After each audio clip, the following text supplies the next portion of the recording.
So good afternoon, good evening. Welcome to the, I'm going to say show. There's not really a show, but the Results Feels Okay podcast, getting more paying clients for your coaching business. This is number 4 in the series so far.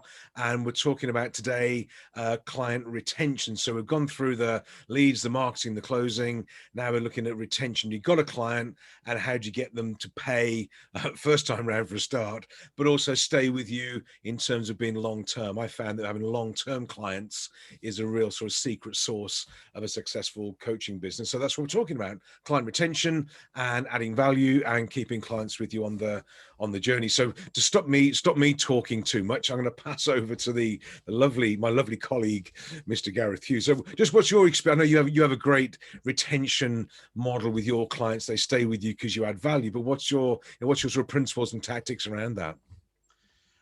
I think initially you have to, it's activity, right? So you have to get them doing something. It doesn't matter what it is. You just need to do some sort of action, some sort of homework, something in order to get because the problem is, if you've done your lead generation and your marketing and your sales process really well, they're really excited to get started. And then you kind of sit down with them and they might get a bit of underwhelm, right? Because the stuff that you coach people through it's not from another universe. Everybody knows that they should be doing it. So they sit down and go, well, I'm paying how much for you to tell me to land my time? I could have read that in a book. You absolutely could have, right? So I think the key is to get them doing something quick. Yeah. I know you send them a book, don't you? Yeah, we give them a book. We do the personality profile as well. We get the disc, for example. There's other ones out. I know you did disc as well. And what I found is, I think you're right. It's interesting. And we had a new client starting last month now, and I was reminded, because I think the things that as coaches we take for granted is, well, we're going to do some stuff and we're going to be this, and we're going to be that. We get used to it to a certain extent.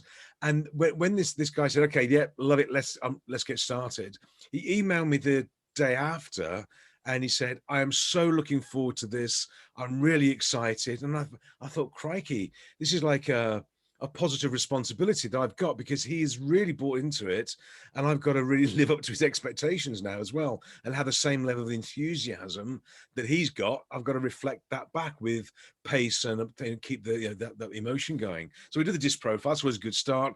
We give them a book, one of my best sellers on the shelf, a book to give them something to do and get started with it. And then it's really looking for, as you say, I think, some quick wins, or getting doing something straight away, and don't do all the planning and all the stuff. Find a quick win for them that really gets them, keeps the enthusiasm going. That can be tough as well, because like you and me, I'm always trying to find my fee really quickly, so that I become free to the client. And very often they've got really grand plans of, great, this coach is going to help me to get to whatever my business should look like in 3 years. And you and I go, whoa, hang on a second. What's your margins? And they go, margins? Don't talk about margins. What am I talking about margins for? I want the yacht. Where's the yacht? So that can be a tough conversation where you have to go, hang on, just slow down. Or maybe during the sales call, you've identified 2 or 3 things that you should be doing. And actually, we're only getting started with 1. And that could be quite damaging to the relationship, I think. I don't know, what's your experience? I think it is as well matching expectations. I think we've got to go just a little bit faster than they feel comfortable with. But because, as you know, we've got different people work at different paces and different levels of sustainability as well. And I've been with people where I could go a lot faster. I can go, I can stream off and do things. I have to slow down to not match their pace, but just be one pace ahead. But they think that's really fast, you know, and it depends on what job they're doing and what the personality is. But then it is that avoid that sort of disappointment of when you start. It's like promising that, you know, you get your Christmas list out. I want this for Christmas, Santa, and you know, you want 10 things, including the Skeletric and the train set, and you get a Rubik's Cube, and you go, I didn't want a Rubik's Cube, I wanted the train set, buddy.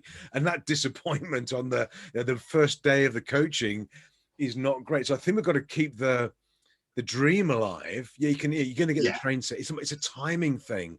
Yes, you can have the train set, you can have the whatever it is you want, but we've got to go through some of the tedious stuff first. These margins and pricing and cash flow and bank reconciliations, go to that first. And that can be quite challenging, because that's not a sexy sell for a coaching program. You know, what we're going to do first, we're going to look at your bank balance. Well, great, thanks for that. We talk about yachts and Ferraris. Yep, you got me. I'm in. So I think we've got to balance it with a reality check to a certain extent as well.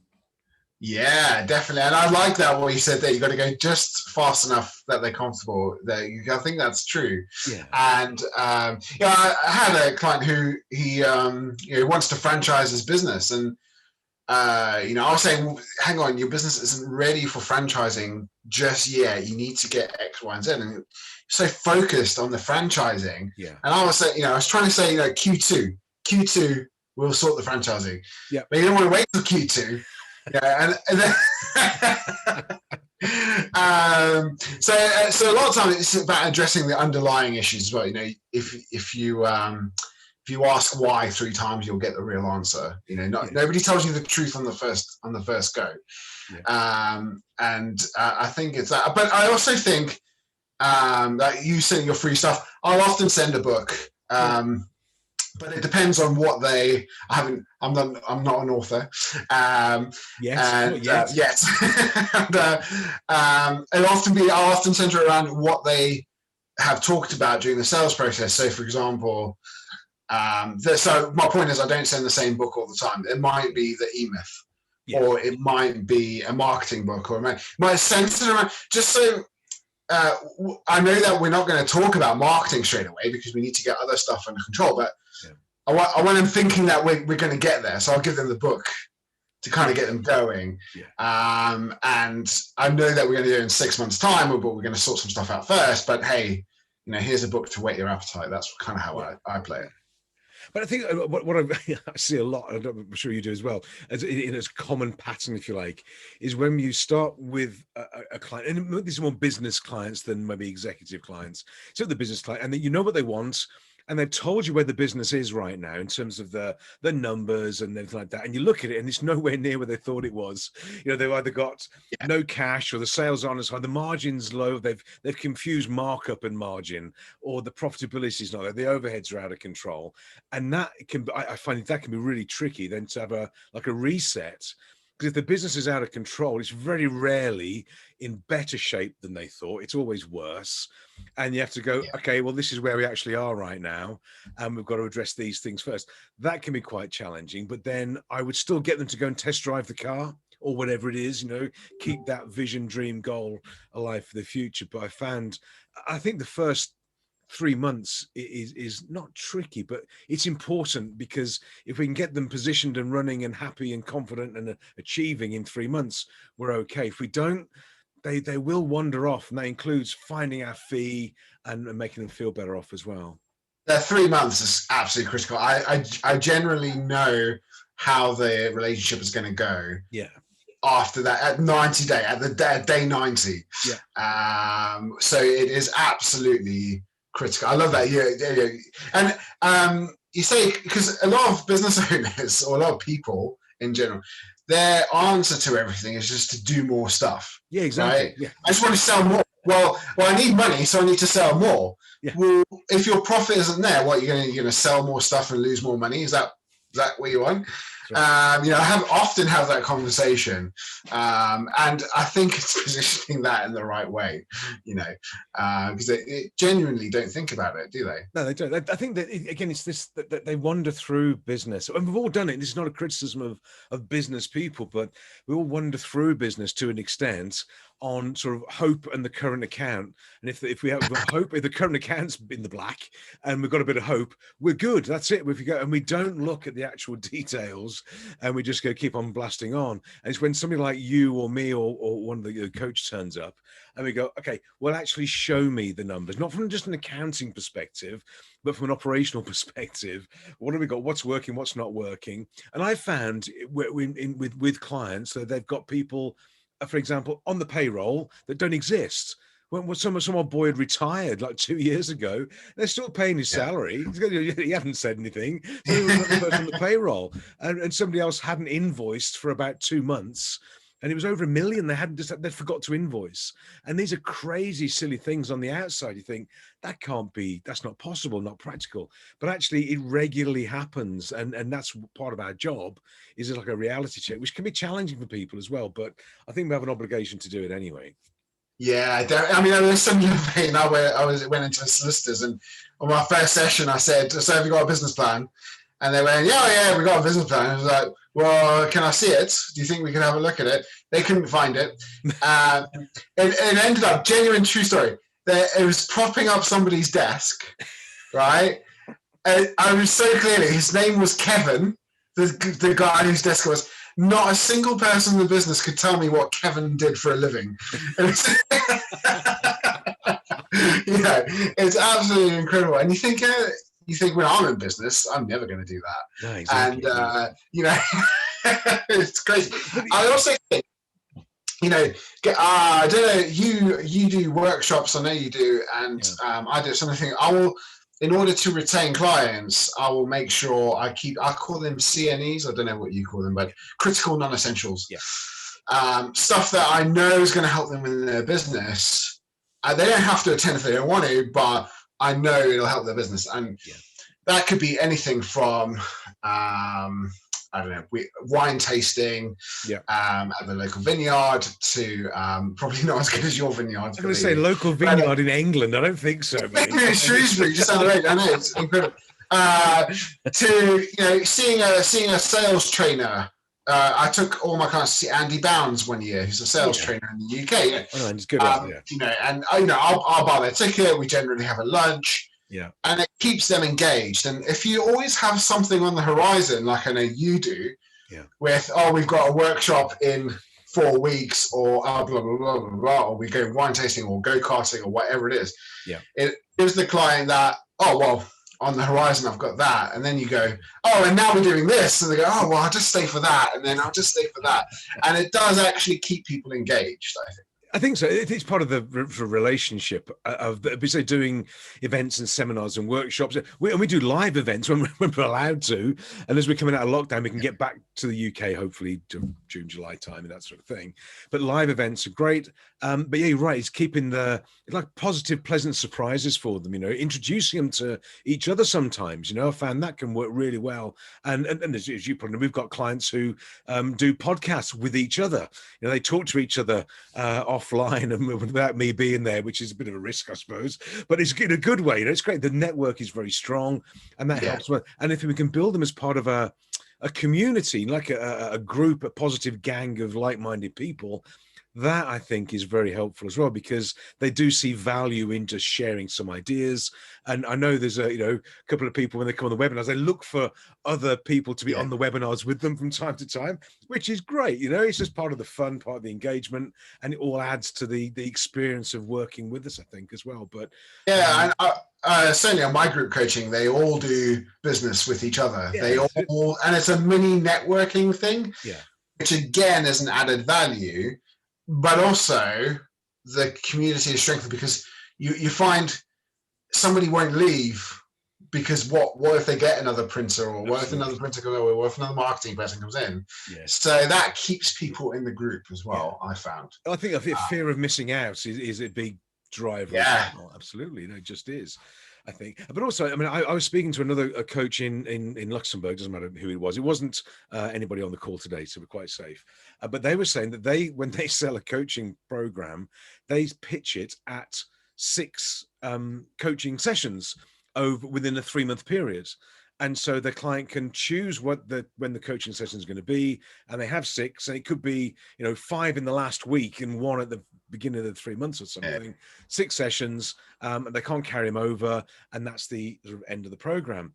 And his question to me was, well, how do you keep clients for more than 6 sessions? And I've just said, well, I don't tell them it's only 6 sessions. I think this limitation of packaging a number of sessions together, I just think that's a recipe for failure if not very careful. But I mean, how do you do it? I know that we're sort of aligned in our approach, but what sort of things do you do for continuation like that?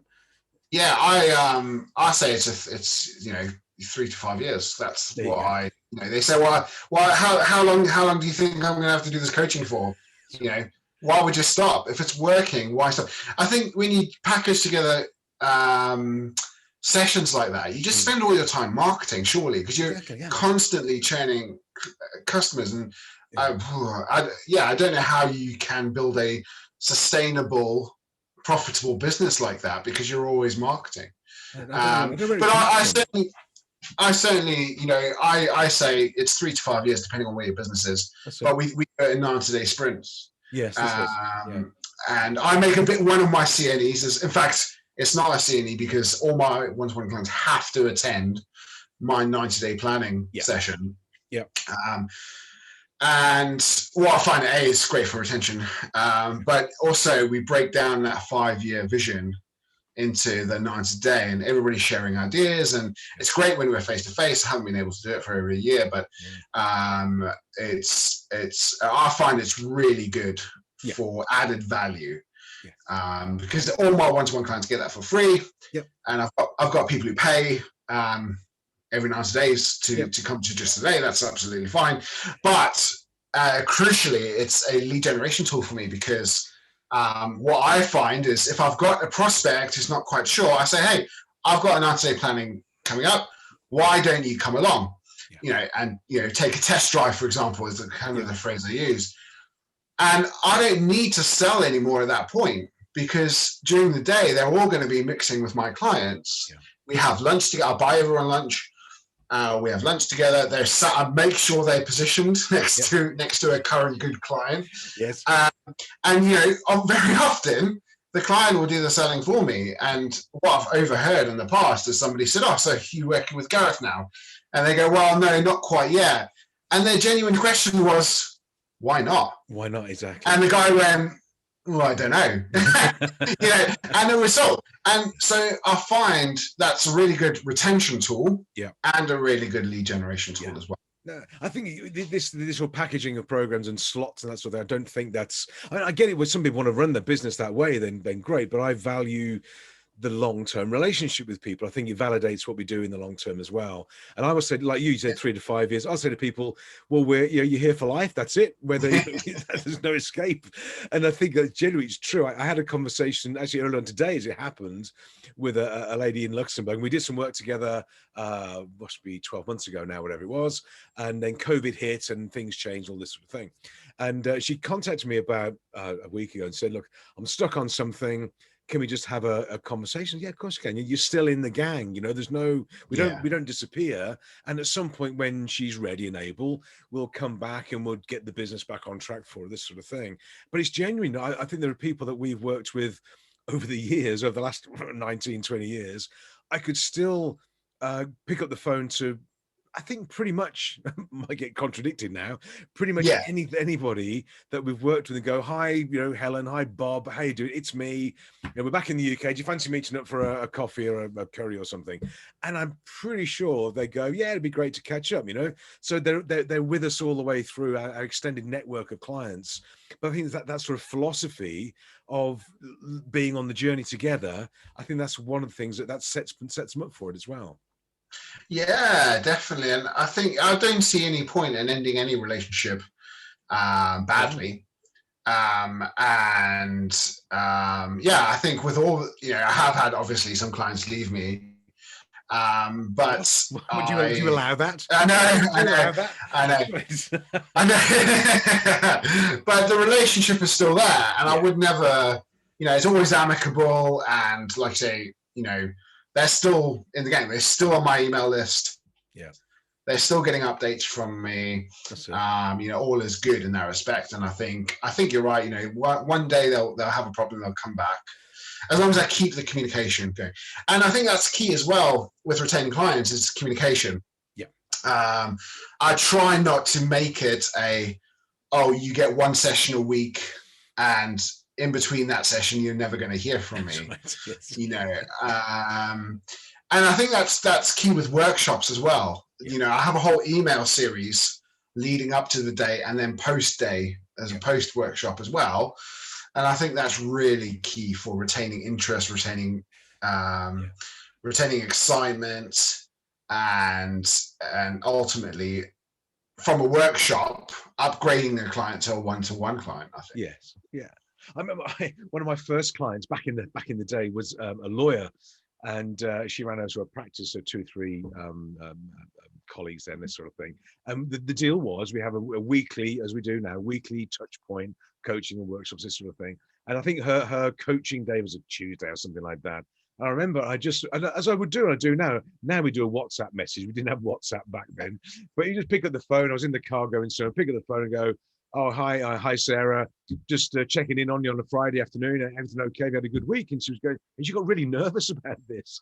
And on the Tuesday I spoke to her, I said, didn't mean to spook you on Friday. I was just saying hi. She said, but are you going to bill me for that? I said, no, because she's thinking in lawyer mode, like, stop the clock.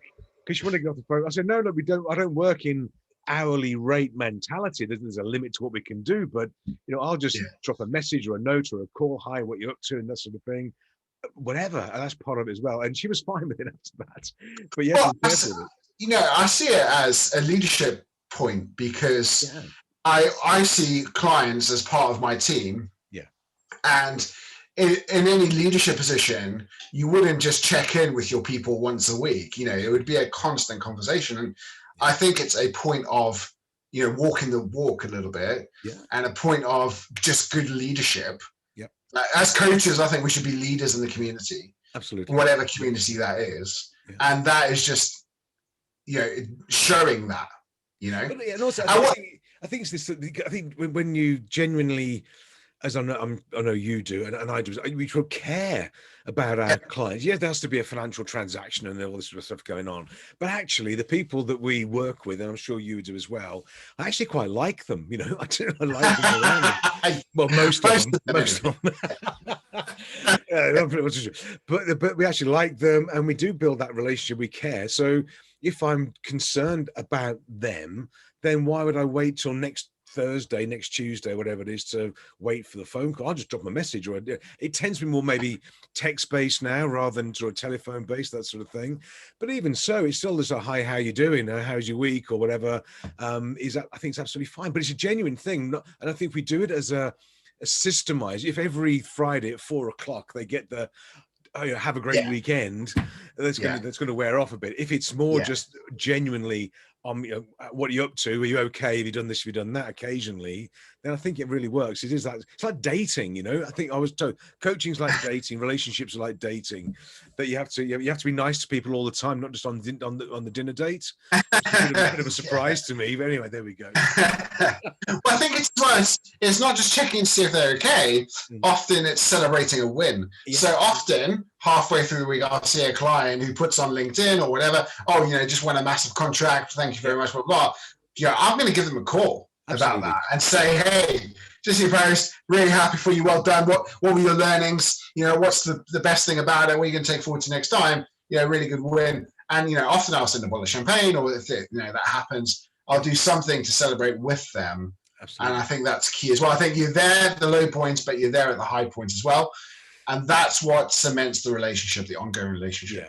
Yeah. I mean, an interesting point, I think, because when coaches talk about what they do with clients and for clients, and everything is profit and sales and growth, and it's more magnificent, and it's all Ferraris and holidays and that sort of thing, which actually is not strictly true all the time. So I mean, dealing when you have a client, and this is any coaching relationship, if their life was perfect, they probably wouldn't hire us, So that when they've got something they want to achieve and there's some gaps there, How do you deal with the down days? You know, you get a client that they've lost a client, or they've done this, or they've done that. It's not working, and they're having a tough time of it, or whatever.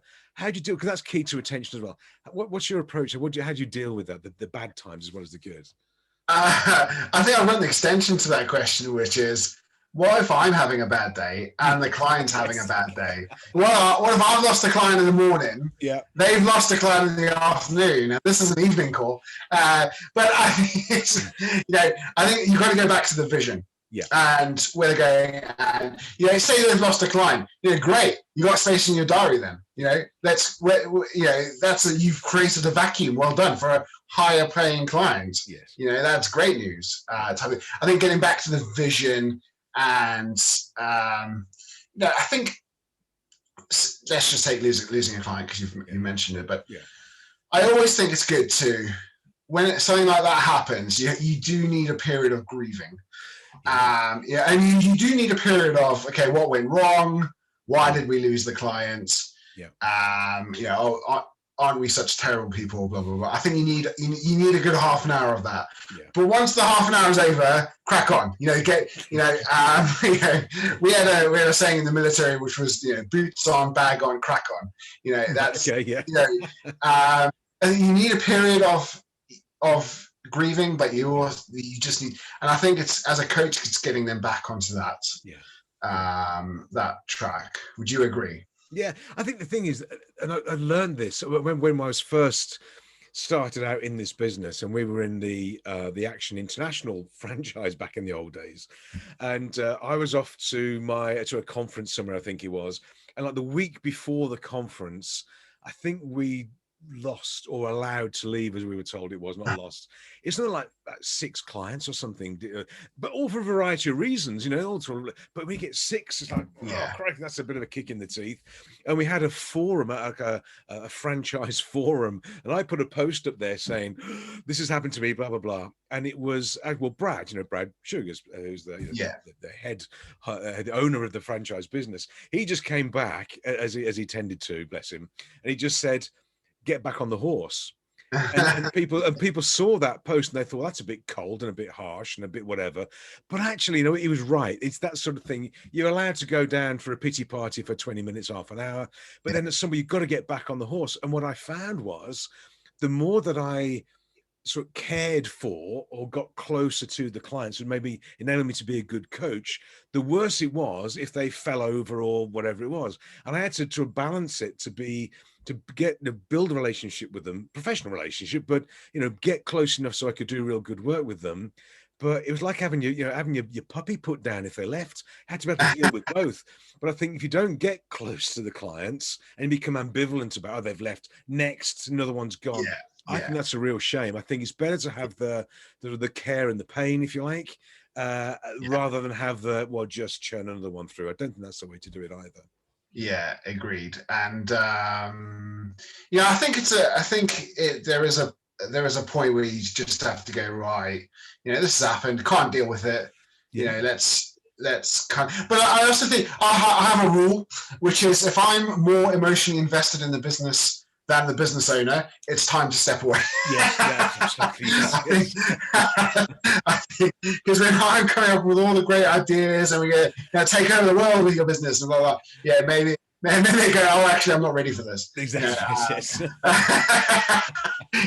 As soon as I get more excited than the business owner, it's time to step back. Yes, agreed. And I think when people leave, there's normally a valid reason for it. And when I've looked at it over the years, genuinely, I don't think it's because I did anything wrong. Stuff happens to people, life happens, other things happen that just put them off, or whatever it is, all sorts of things happen to people, which means they sort of trip up and want to go and do something else. That's the name of the game, part of life. But we've got to be careful we don't get too deeply sort of engaged and wallow in it. I remember we had one of my colleagues. I did a college course donkeys years ago in Birmingham, and one of the people who's on that college course with us. This was back in '88. This was so. You're only in short trousers, right? I was 4, short trousers. See? There we go.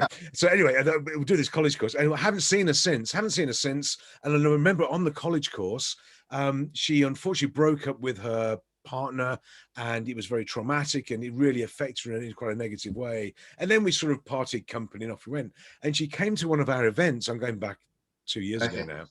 Came to one of our events and said, "Oh, hi, I'm not going to mention her name for obvious reasons. Hi, how you doing?" And she said, "Oh, I'm doing okay. I'm still, still very upset about when these nibs." And this is like all that time, and she's never got over it. And it's like, crikey, get over it. And I think as coaches, we have to get over it, because if we don't get over it, we can't coach our clients to get over it when they lose their clients as well. We've got to walk the walk, I think. Yeah, and like I say, normally there's a valid reason for it. Yeah, and I was thinking it's worth having that conversation as early as possible. I think I lost a client in March time, but it's because of they sold their business. Yeah. Which was always part of the plan. That's what they wanted to get to, blah, blah. But it hurt me because I've just lost a client. Absolutely. Yeah. And I think for about a few days, I saw it that way. I saw it the way of, well, I've lost a client. Yeah.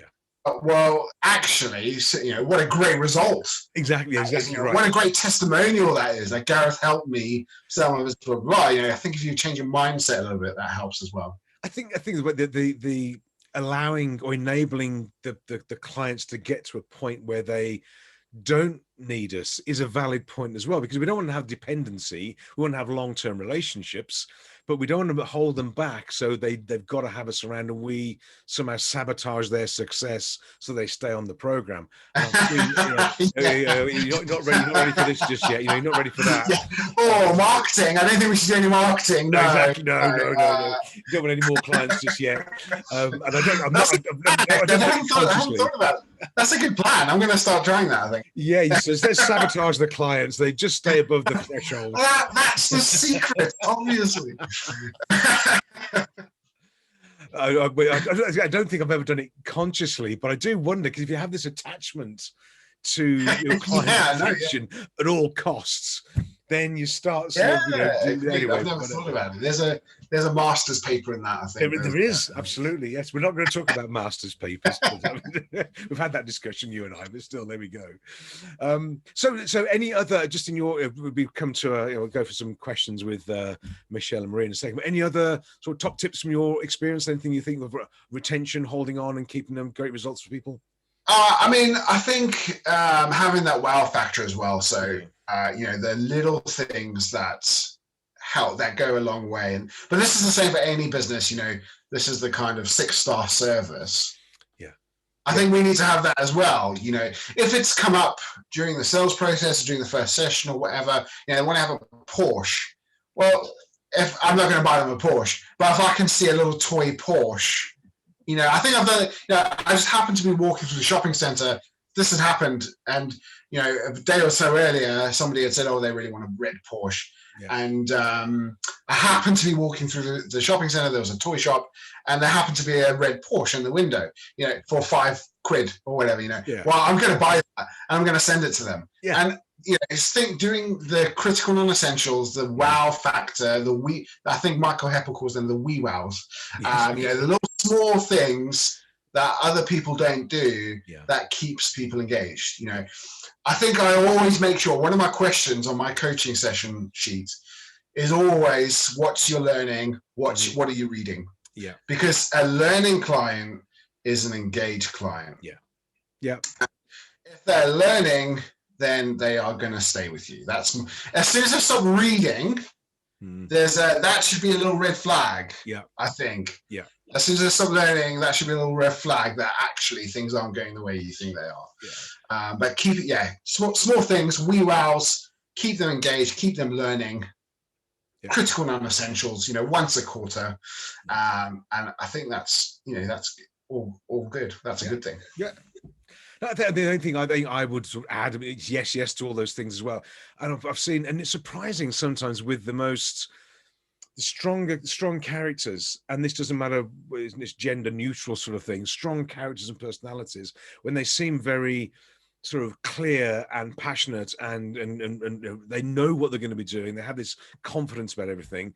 Sometimes they still need reassurance, and to miss that opportunity to give them the reassurance by saying simply, you're really good at this. This is a strong point for you.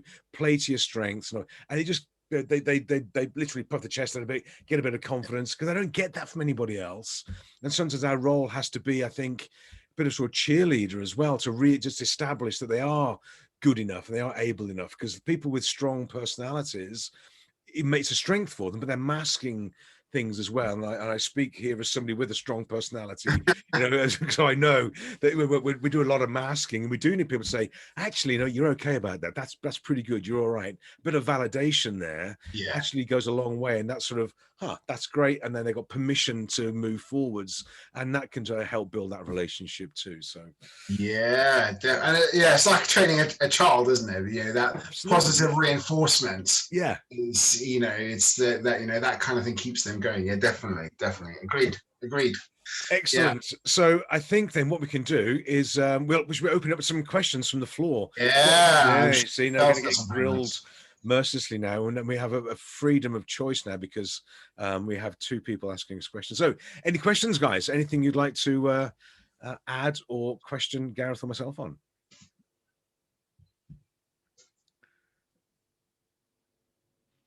That'll be a no then. I'm still just wondering, because we talk of not having packages and finding the right balance of still getting in touch with them to keep them engaged without having sessions immediately. So does it depend a lot, according to your experience, on each client, on how much I'd say they need of social interactions with us as a coach to keep them engaged, or can it be completely different, or the same for everyone? Is there a rule? I think one of the reasons I do, and I think Gareth, you did this as well with yours, is I do the DISC personality profiling. It gives me a snapshot of what type of personality they are, and without going through DISC, but I will look at the profiling. I understand then, are they high on the sociability index? Are they high on dominance or detail, whatever it is? Now, if they're very high on sociability, for example, they're very social creatures, then I know that when I start my coaching conversations with them, we're going to be, how are you? How's the dog? How's the week? How's the weekend? How's the kids? Great. We get into have a conversation, light and bright. If, however, they are much more on the dominant spectrum, for example, and not so sociable, I have clients, for example, who we have a weekly, and most of my clients are weekly regular, and we allow about an hour for the conversation normally, but they will come and they'll be on the call for like 6 or 7 minutes. That's it every week. And it's just a case of, oh, hi, Dave, right, this week, and they go straight into it. This week, done this, done that, this is good, that's bad, fixing that, reading this, doing that. What do you think about that? I go, think about that, continue that. Great, good job, love you, see you next week. Off he's gone. And I'm sat there thinking, crikey, because I'm higher on the sociability index. And I'm thinking, well, what about my weekend? And what about my dog? And what about the weather? You need to know. But he's fine with it. So when I got people like that, I will adapt my approach to suit them. I won't be texting him on a Friday evening at 7 o'clock. Hi, buddy, have a great weekend. Best wishes from Dave. He's going to go, are you drunk or something? What's going on? He doesn't need it and he doesn't get it. So I will absolutely adapt. I think the common factor in terms of sort of retention is the pace, the regularity of it, the pace, the weekly touch point, the weekly conversation. That's like a fixed point, but the how we surround it is dependent on their style and personality, their own needs as well. Yeah. So, but I mean, you do, Gareth, you do DISC as well. Is that a good start point for you in terms of adjusting? I always do DISC, yeah, absolutely. And because it enables me to understand what kind of person they are, but how best to communicate with them as well. Yeah. I'm going to say certain things to a dominant person that I'm not going to say to a analytical person. So I think absolutely agree with what you're saying there. I have a client who right, one question, Gareth, Facebook ads, yes or no? That's crazy. Like I said, like 20 minutes done, I'm having a cup of tea, and I pretty much know that's going to happen every week. Yeah. It's quite funny, actually. But he's the guy who's emailing me on a Friday going, had this win, and celebrating all that with them. And that's great. But then on the call, he's just like, right, one question. Yeah. Do I do this? Yes or no? I think, I still call it a program. Yes. I think it's still a coaching program, and I still have a structure, or at least I have a planned structure, which doesn't always go as fast or as slow or to plan than I think it does. But I mean, and even with executive clients, you still have a coaching program of 6 months. I don't say it's going to end at 6 months, because what's the next goal, blah blah blah, that kind of thing. So I've got nothing to add, really. I think I have an executive, I call them executive client, i.e. they don't own their own business, they're employed in an organization, and I pitch an executive program is an initial period of 6 months, because I think 6 months gives us opportunities to get to know each other and actually get some things achieved. 3 months is probably not quick enough. And we started with 6 months, and that was 5.5 years ago, and we're still talking now.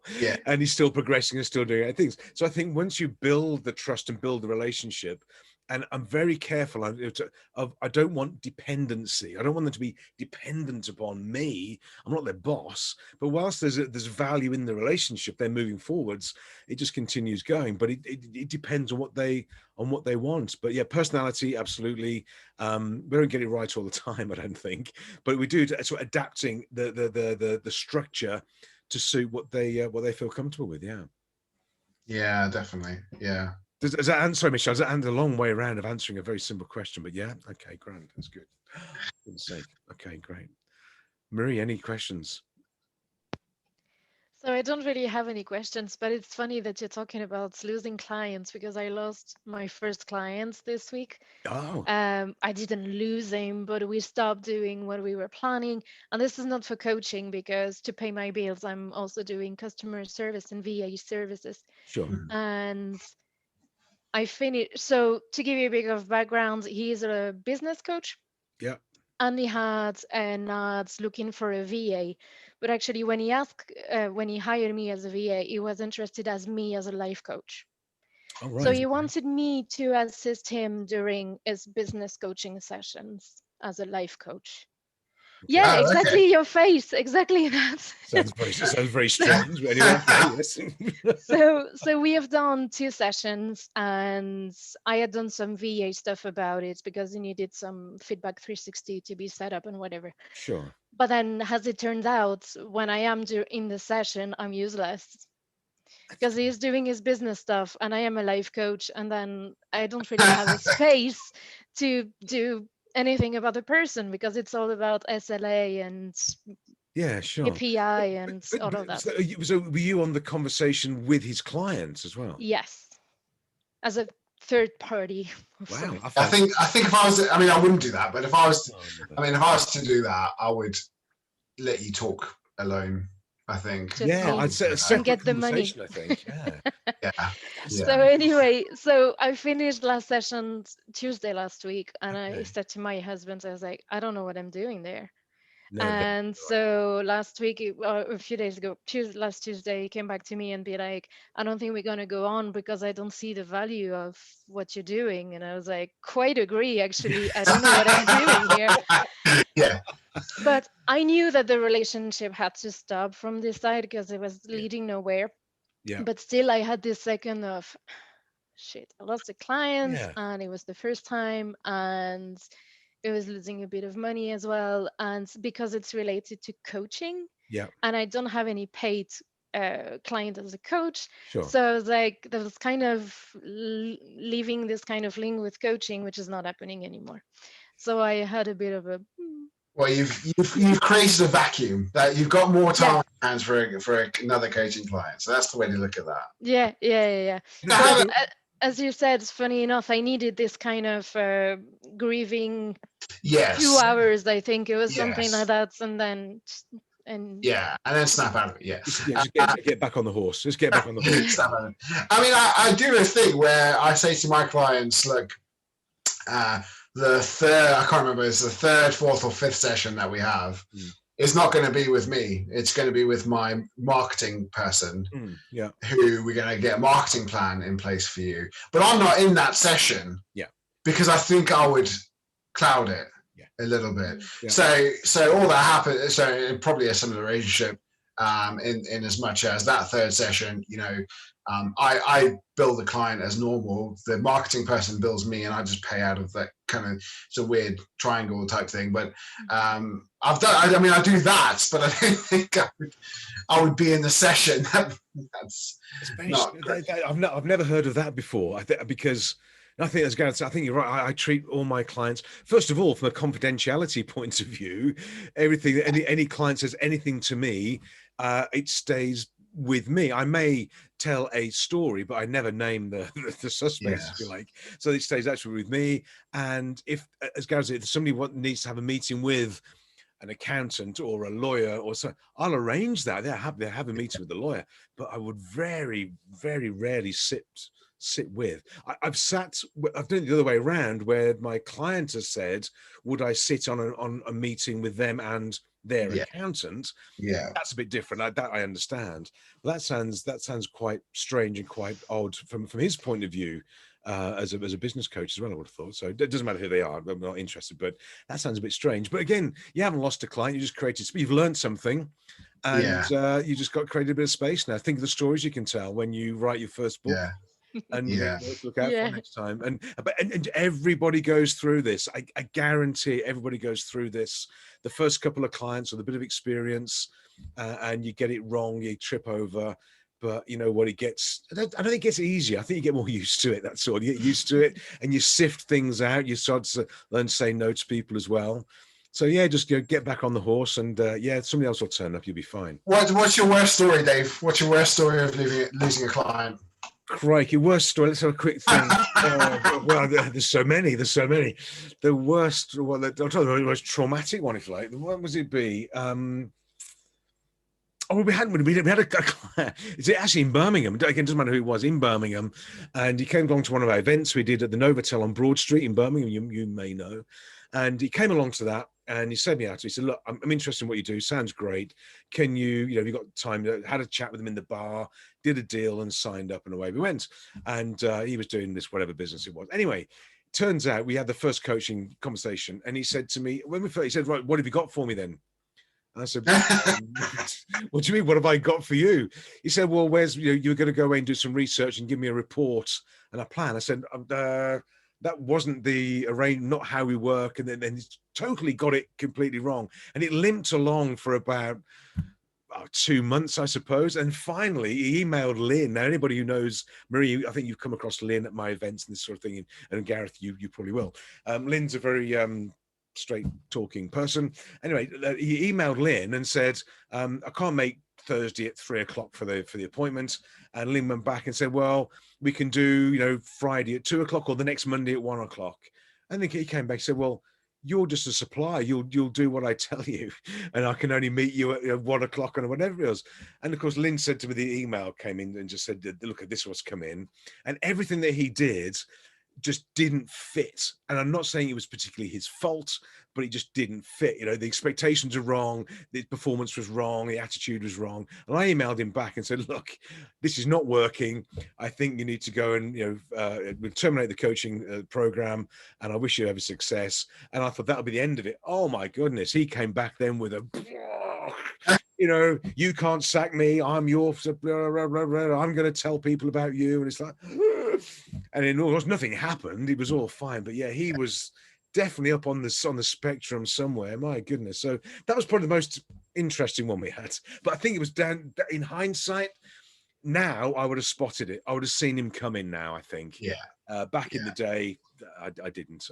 So it took anybody on pretty much. Now I would have filtered him out and we would have just not done a deal. But yes, that was fun. Yeah. Any horror stories, Gareth? Quick, any horror stories from you? You were sharing war stories? Loads of stories. Similar kind of story in as much as very, very good business, 10, 15 million pound business. I think they did tax, something like that. And, we sat down the first session and he said, let's plan this out. So I said, brilliant, let's plan it out. So we planned it out, what's the actions going to be? Got some action, blah, blah. Went back the next week, said, right, we just need a plan around this. So, okay, well, all right, let's plan around that then. So we did a plan and came back the next week and said, all right, well, the plan, I just need to formulate a little bit. And I thought, we've done 3 weeks of planning now. It's starting, it's starting to get a bit weird. And, that's the type of person this guy was. He was a great planner, terrible doer. Yeah. And because in his business he had, loads of people doing the do, so to speak.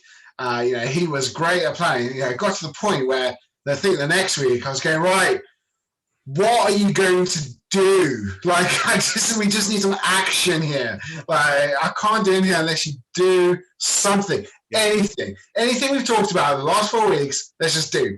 And he obviously didn't. And I had a serious, I think it was week 6.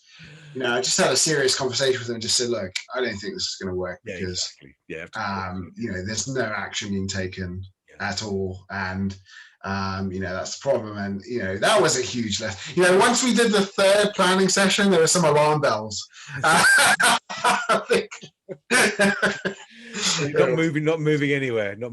But it happens, I think it happens. Because the thing we need to remember is, as coaches, that people are strange. What we see when people are talking to us and working or in business, we see this sort of facade they put up. As coaches, we get behind that facade and we find the real person. And again, in my experience, 99 times out of 100, it's absolutely fine. They're genuine people and all is good. But sometimes there's a bit of a nutter there as well. We get too close to the nutters, I say the same about me, of course, I suppose. But you have to tread a bit careful. And if you find there's a nutter in there, back off, because they'll send you crazy as well if you're not careful. So I'm not suggesting, Marie, that you're a client, nothing like that, just in case he's listening. Nothing to do with that. But you have to be careful who you let into your gang as well. Yeah, definitely. Yeah, it's a family more than anything. Exactly. But I call it, it's not selection, it's deselection. Yes. It's filtering out those people. That's how I look at it. Yeah, absolutely. So I'm just conscious of everybody's time. We've got a couple of 3 minutes left. Any final points, final questions at all? Anybody got anything to wrap up with? Yeah, just one final question, I think, connected to the stories you tell. So basically, what's the criterion for the best client that you want to keep over long term? Like, what's his traits or criteria, in a way? Oh gosh, I think basically, in terms of long term, if I look at some of the long term clients the longest term clients we've got, we become part of their team. Where the coaching relationship changes. Actually, we go from coach to partner to advisor to friend and it all blends in. So the work that I do with some of the very long term clients now, when we go to the UK, we'll stay at their house when we go over there and go out for dinner and all that. And it's great. And so I think the relationship changes.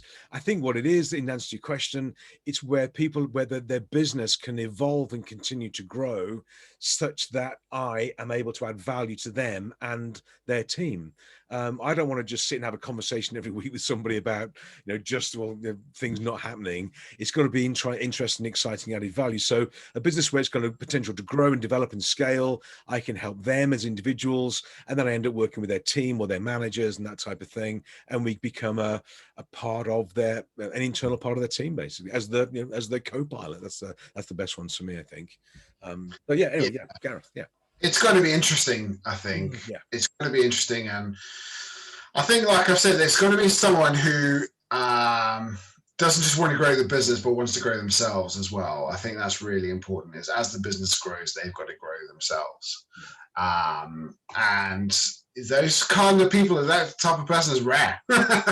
Actually. Absolutely. It's a great point to make. It's a great point you make. Yeah. So that's for me. I think that's what makes a great client. There you go. Learning client is a great client. That's my. We're going to do a session just on cliches and acronyms. We'll do SWOT and PESTLE and anyway. No. Okay. Good. So Michelle, answer your question. Is that fabulous?